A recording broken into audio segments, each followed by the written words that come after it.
Hello everybody and welcome to another video of, well, I guess I'm gonna start calling this as the playlist calls it Go Rain Rambles.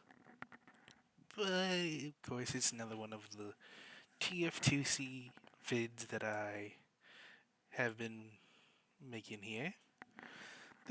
Today we are going to be talking about the new modes that come with the source mod that I mentioned previously in the last video.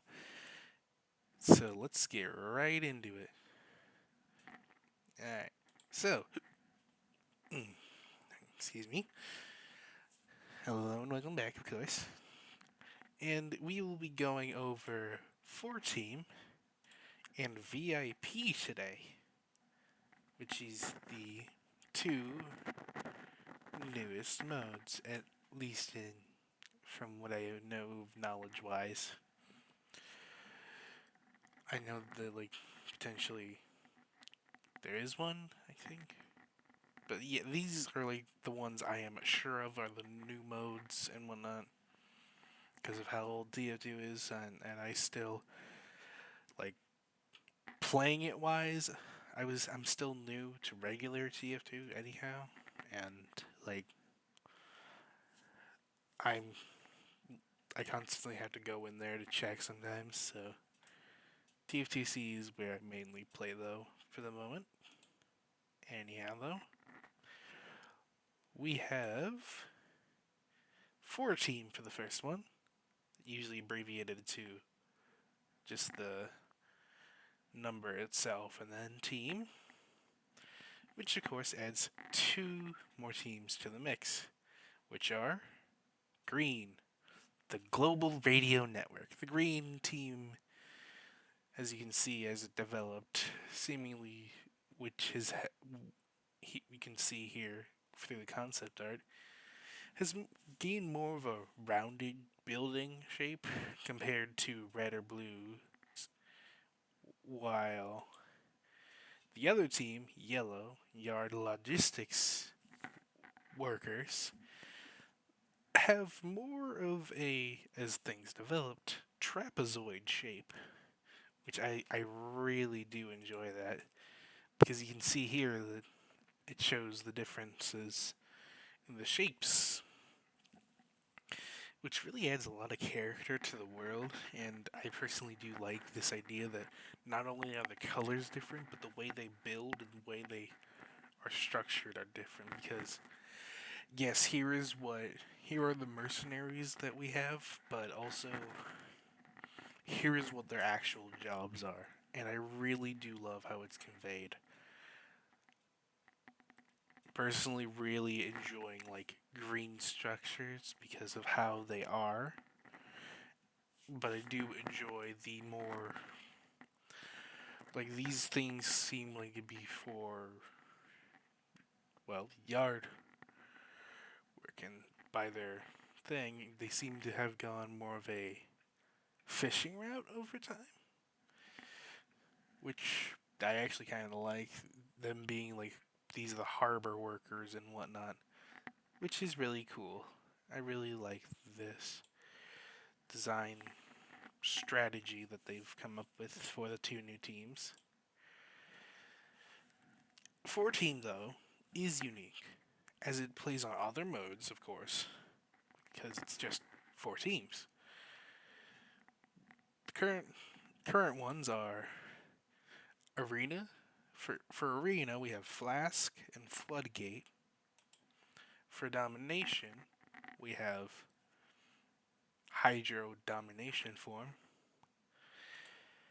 We have also Medieval Domination, of all things, with Krepost.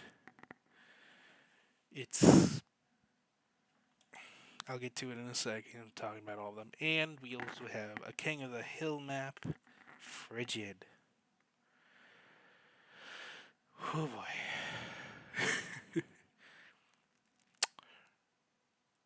Now, I want to talk about these a little bit longer than I probably should, but I do really want to get this out there since I just wanted to talk a bit about it, thoughts, feelings, and whatnot. Let's start off with Flask here. Flask for Arena. It's interesting as a map. It's really interesting. It's really fun, different, very interesting with how things are and how like the shapes of the different spawns, where you spawn.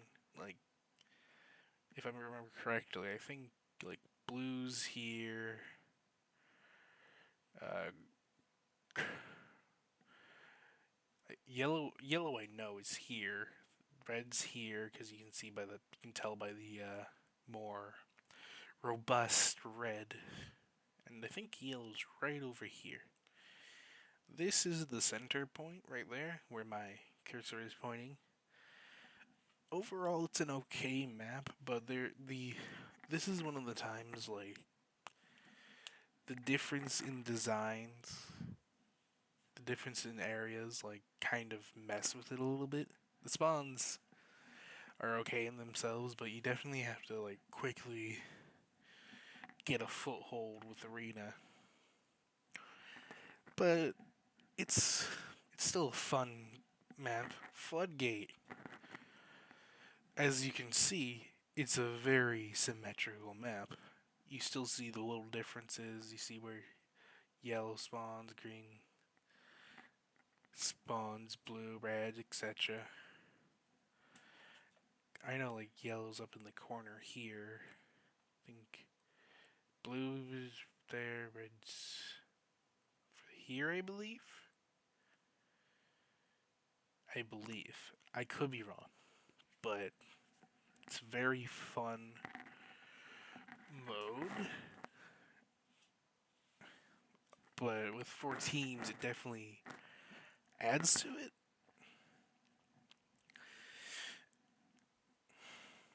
Now, I do want to say, as I take some time to explain, I do really enjoy Arena as a mode itself. In 4 team, it does get a little iffy at times, but it's still a fun thing.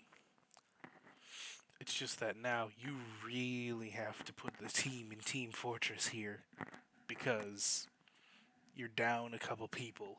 You can't slack. Your teams are halved. You gotta catch up.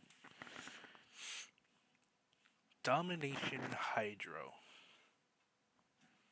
Really love it. I really do love the different areas truly accentuating the building strategies of each team in their own way, and also how it adds to Hydro overall because now there's 2 more teams here. They're vying for the area of, you know, like a bit of area where you're trying to find some water, something to essentially drink or use as hydropower for, you know, the area of gravel, which leads to rough times. Medieval domination. Whew.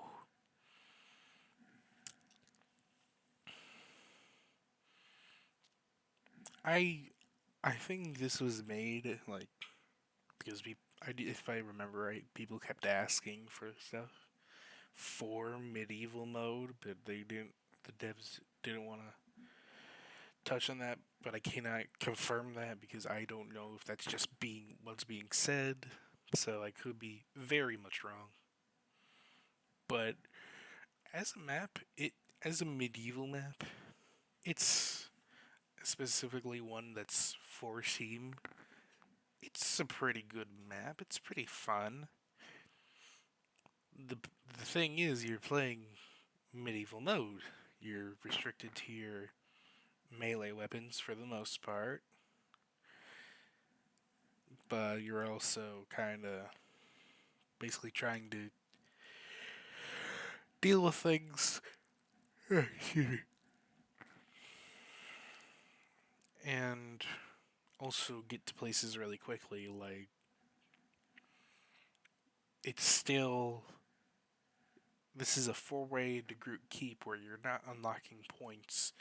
They randomly open. The gates on one of the teams will randomly open up. So everyone just usually scurries over to whichever point's open. At least that's what I've experienced when it does get played. But mostly you're gonna be in this rectangular circle area, or you're gonna be up here. Like, there's like, I think, an area on each thing where if you're like a huntsman, you can have a nice decent spot, but someone's still gonna get you somehow. Like, they'll probably like get behind you once the gates open, and those are fun moments. It's fine as a simple, funny map.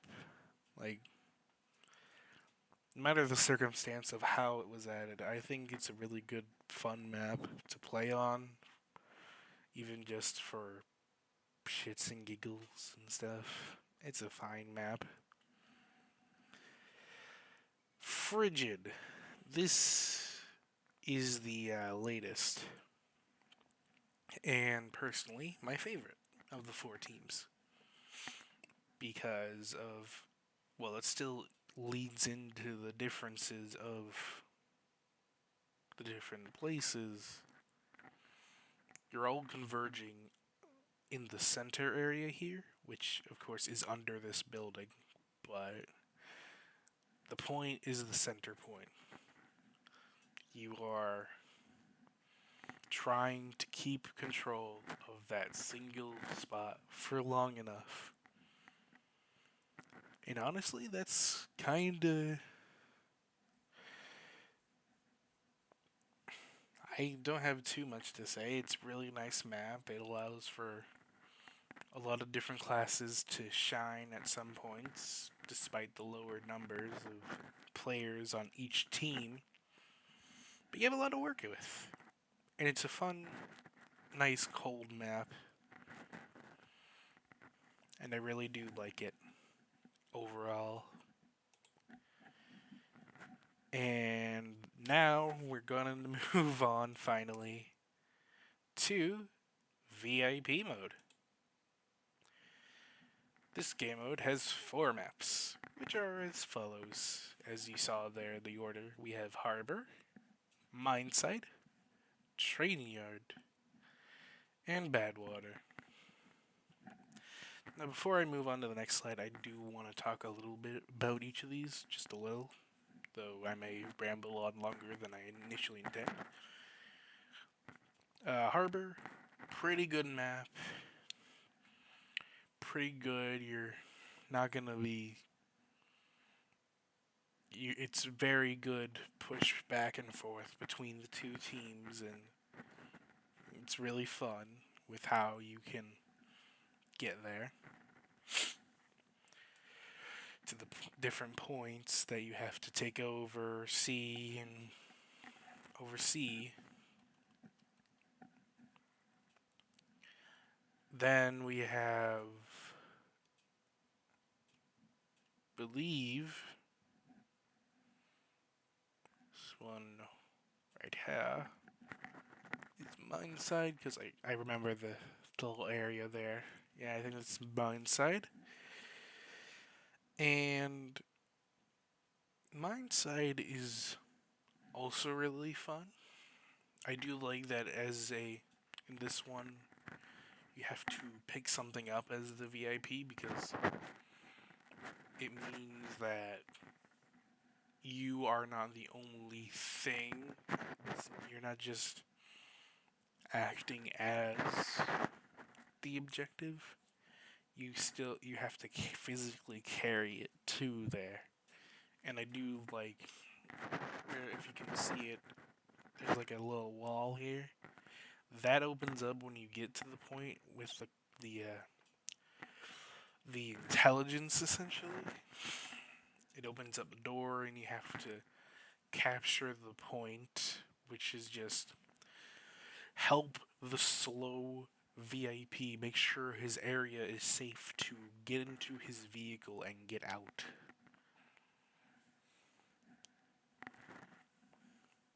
That's essentially what I see it as, even though it's still a point, but still a good one. Train side, train yard, train yard. Um, I like the map itself. I like the design of the map. I like the different routes you as a VIP can take. I like defending on it. It's a fun thing to defend on.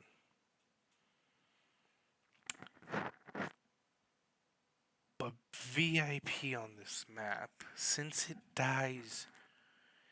once you die, specifically on train yard, let me preface that. When you die, specifically on train yard, you have to essentially. You only have one chance. You only have one life as VIP. These other maps, they just take off some time off the timer when you kill the VIP. It also gives them little bits of crits to essentially clean up. Which also allows for people to respawn with the VIP. But Train Yard has the very interesting mechanic of making sure that when you die, you die. That's it. You lose. That's it. You essentially going from to living as the objective to, my goodness, I am as fragile as toilet paper. Because sometimes as a defending team, you might have a crits medic instead of an uber medic. Which, yeah, that can end the round fast if the VIP isn't basically turning 360 to see what's currently going on at the doors and ensuring that, surely there's no way a RPG shot could get through that door over the wall and into here. For that matter, just a pyro with the twin barrel getting up to the upper area that kind of sneakily get up there, quickly end the round. Like overall, it's a fun map with the movement options, and different routes. But the main thing that takes it down is the factor that when you die, that's it. Round over. Done. Good. VIP Badwater. I really like this idea. I like the idea of using other maps and creating using new maps, using older maps, or maybe a different map in the future of their own design as a new version of it, especially with VIP. Badwater at night with all the lights on and stuff. Really love it. Really love the ways that the VIP can go. Love the fact that this shows what the VIP could do in maps that were once payload. Because suddenly the other routes are not just other routes for the players themselves, it's the other routes for the main objective to move themselves with the team. You can take them those routes. You can go that direction with them. You can coordinate with your team whether accidentally or like legitimately, into going different routes, different ways, set up different moments, and you also have, because of that, when you're on defense, you have to play around that. You have to play around the factor that the other defending team is going to mess with your objective. They're going to be trying to kill it constantly. They're trying to kill the civilian. They're trying to get to him. And you have to keep that in mind. You have to get creative. You have to make sure that your sentries, because yes, oh, they have to go to this spot. But that doesn't mean they're going to follow the exact track of, like, where the, you know, payload usually goes. They can just follow their team. Their team can push in first, and then the civilian trickles in afterwards, after the damage is done. Which, me mentioning payload, does lead to my next point. And I know this is like something that's going to be. I like to discuss this because of how TF Classic, the original Team Fortress Classic, had the hunted game mode and whatnot. And I see the differences here. The pros, of course, is one of the ones I just mentioned, which is a player is the objective. They are the objective. They are the person steering the ship that has to be protected. They are being taken to the place. And with that, you now can follow. The objective follows you. You don't have to follow it. You don't have to follow this.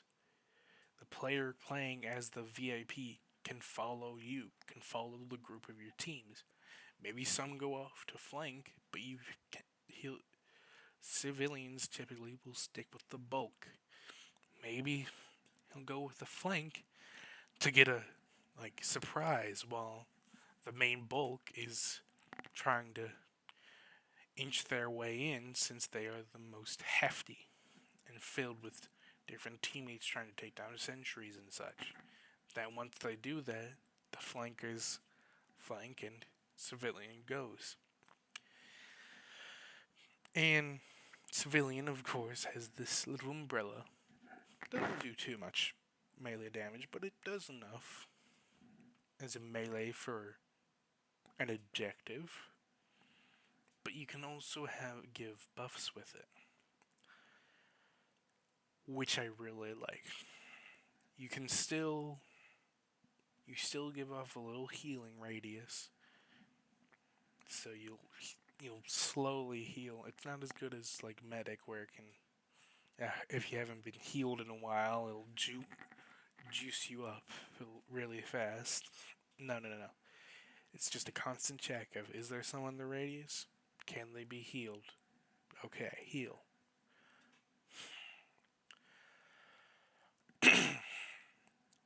And the buff from the umbrella that we have at the moment, I don't remember if they're adding any more. They might be, but currently the only buff at the moment is mini crits, which is really cool because those mini crits can change a push, can make that little difference, and it can also really be beneficial. You, as a good VIP, can also be pushed up even more with a great team. You will be able to push and not only fuel the skill they already have, but buff them We are going this direction. Here we go. Let's all prepare. Let's do this. But of course, on the other side of things, the other pro, but for the other team, is that because there's all these different directions, you can put a stop to VIP in so many different ways than you would with a payload. You usually just have your few spots here and there. But you don't know where that VIP is going to go. You don't know where the team's going to go. There is no exact line that the VIP and their team will go. They can throw you through a loop if they really want to. But, on the other hand, there is some cons. Because you have all that freedom of where you go, sometimes people are just gonna do their own thing. Because it's Team Fortress 2 Classic, but like people are gonna do their own thing. They're gonna go the direction that they want to go. Like I said earlier, the VIP might have will try to either like follow the bulk or the flank. Sometimes it's just a safer option where you're kind of forced to go with the bulk of it so you are sure that you survive. But also so that you can like make sure that you do it. Also the buff. Well, it is a good buff that you can deploy at a certain time. It can be wrongly timed. Like they're reloading. A person's reloading. Go, my fellow mercenary. Buddy, they're reloading. They are just starting reloading. They have nothing in that clip.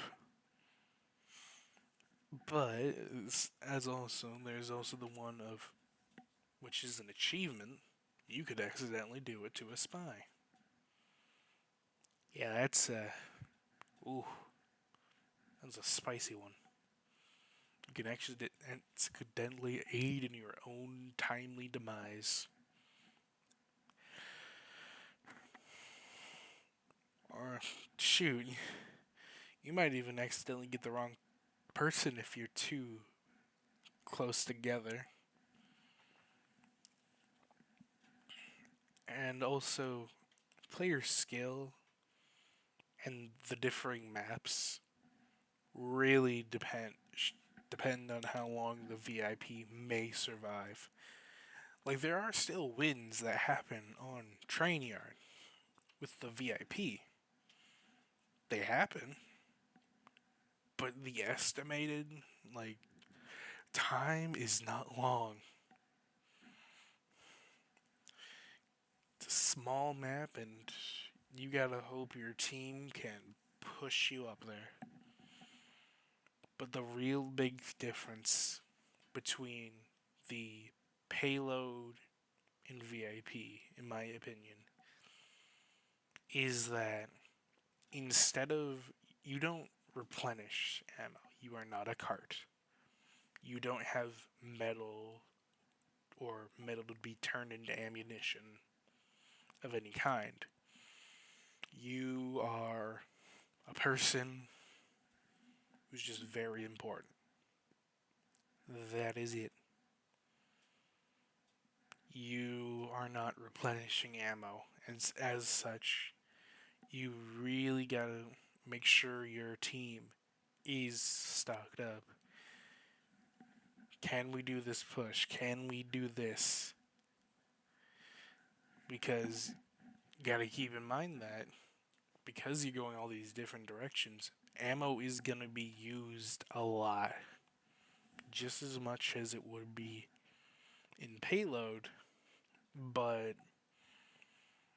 those ammo packs are getting really used with this mode, which can lead to moments where it's like, man, I sure am reloading a lot here, but most of the ammo placements on these maps do compensate that for the most part. Like, there is definitely places where you're like, I'm probably going to die here if there isn't a dispenser to help me. But there's moments. And overall, and this is something that's not a part of the slides, but personally, I really enjoy VIP in comparison to Payload. I still love Payload, don't get me wrong. I still love this, and I'm very excited to see what like Payload maps come next because there's a lot you can do. You can just a lot of ways you can go with making your own maps and stuff. But VIP intrigues me because of these pros and because you have to make smarter decisions. You are mercenaries and you are now tasked with being bodyguards for someone who's going to try to give you a raise. Don't worry. You'll get it.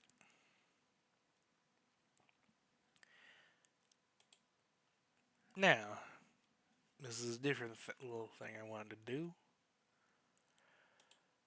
My personal hopes. Future VIP maps. I'd really like to see, instead of the map setting being, oh, we're capturing this point, or we're helping him get the uploading the intelligence we've gained from this area and getting the VIP out of there to relay that intelligence we've gained. Or in the case of Train Yard, essentially just making sure he gets out of there. The case of VIP Badwater, similar thing. Capture these points so that the mechanism for the VIP getting out of there is set and rearing to go, which I really like that map's like lowering down into what is essentially a road. I really do like that. But I'd like to see ones where like maybe red is attacking instead and like trying to get him to destroy a blue facility.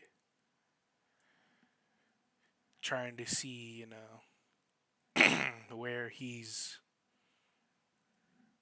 going and whatnot, or maybe to blow something up that the other team is only in the beginning stages. Like maybe he's setting up a bomb or something. Maybe he's disabling a major part of another team's systems. Something like that. I do want to like make sure that also that maybe show the VIP car more. I do like them being at the ends of maps because it shows him getting away. But I also like to see somewhere he's just his car's in the spawn. He got here through that, and maybe there's another vehicle for that represents where the team came in from. Maybe it's like a big, I don't know, truck or something.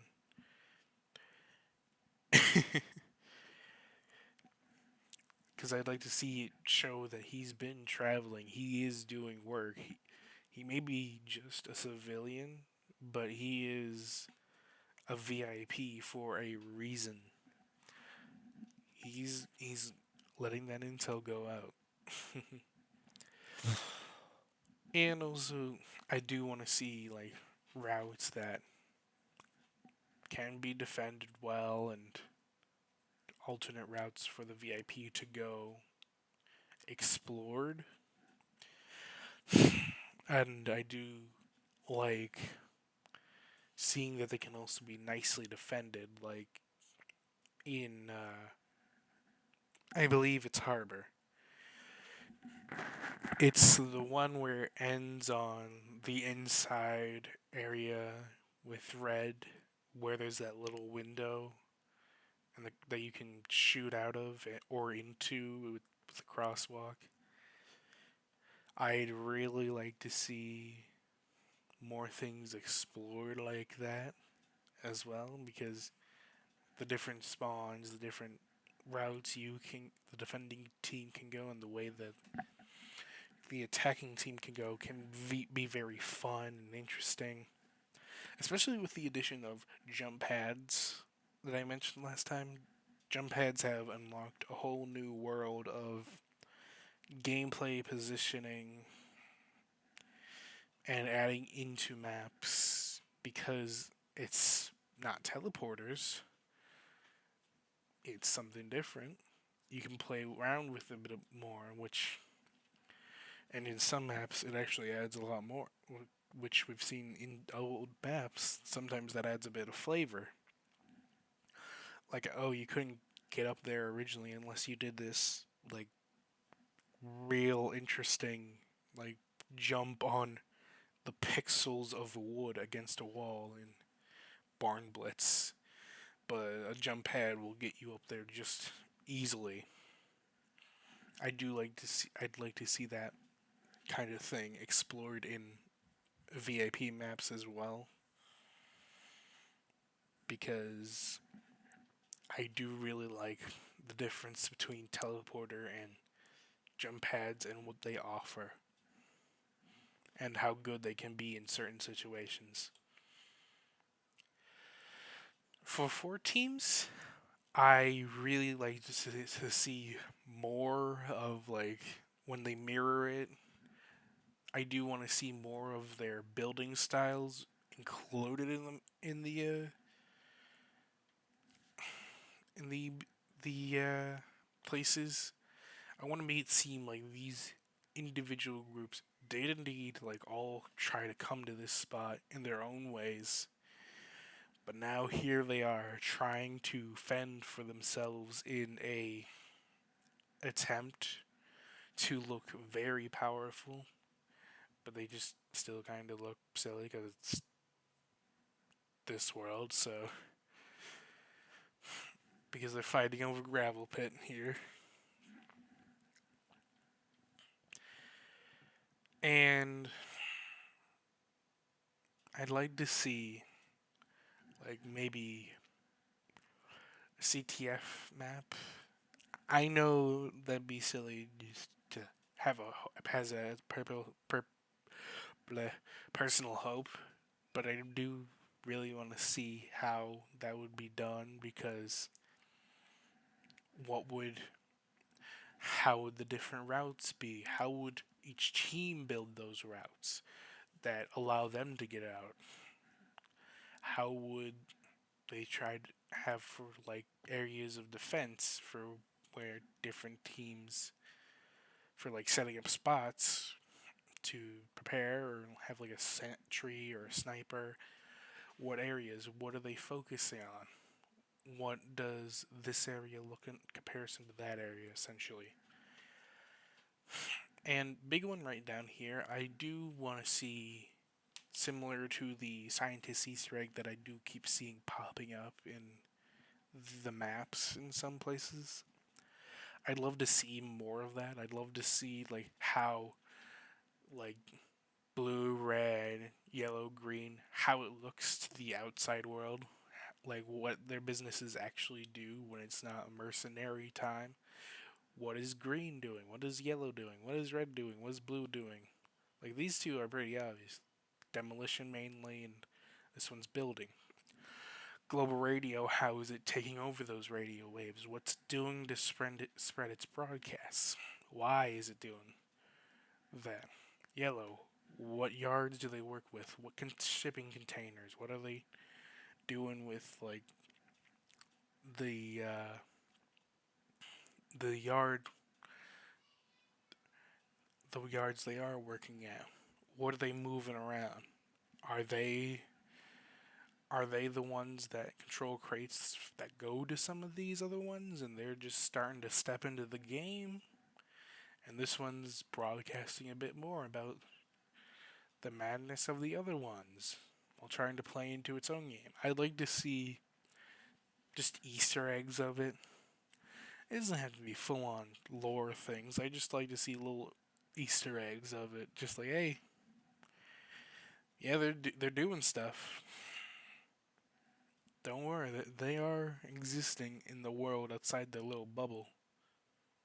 Like what we see here is their mercenary teams.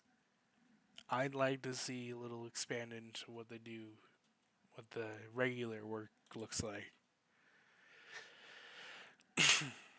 Now, that would be uh, all. Thank you for listening to another one of my long winded rambles of ideas and stuff. And I'm currently I am enjoying making these because I get to talk about Team Fortress 2 Classic and I get to talk about the differences between certain things and how they incorporate into a game, and I really do love that. I love talking about it. As for other ideas, I might like try to present my own ideas of like weapons or stuff. I do like to draw weapon ideas, but I've been taking it more one at a time when it comes to Team Fortress 2 Classic weapon ideas because I don't want to just go, oh, here's a theme that I do for every single person and then like ditch it. I want to feel like each singular weapon I give helps the class out or does something unique, and I might share those at some point. But overall, I'm probably just going to talk more about maybe some other stuff. I'll definitely try to think up more ideas and maybe figure out how to record some things on OBS by lowering the bitrate more so I can actually get a decent recording of TF2 Classic because my GPU likes to be mean because it is a base Dell computer that it's going. It's going. It's doing its best, and I'm thankful for that. So, thank you for listening to my rambles. Thank you for being here. Have a good time. Was I? Yep, okay. Have a good one.